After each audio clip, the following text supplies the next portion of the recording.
Assalamualaikum, teman Afizah. Kali ini kita akan menggambar dengan mudah dan cepat.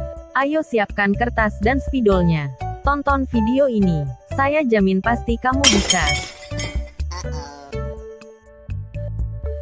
Pertama, buat garis horizontal. Beri garis vertikal kecil.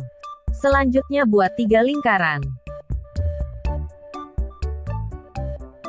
Tarik garis horizontal untuk menghubungkan.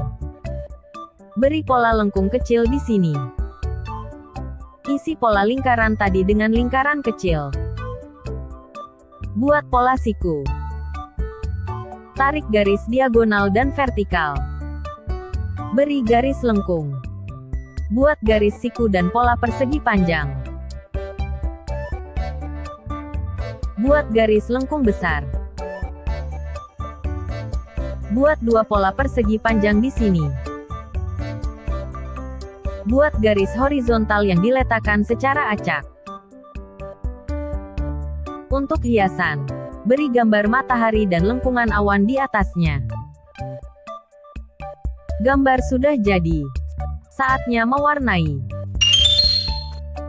Biru tua, abu-abu muda, merah, biru muda, hitam, kuning tua, coklat, kuning muda.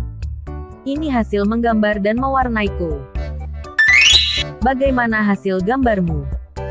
Buat pecinta channel Afizah DIY, jangan lupa like, share dan subscribe channel Afizah DIY. Sampai jumpa di video lainnya. Bye-bye.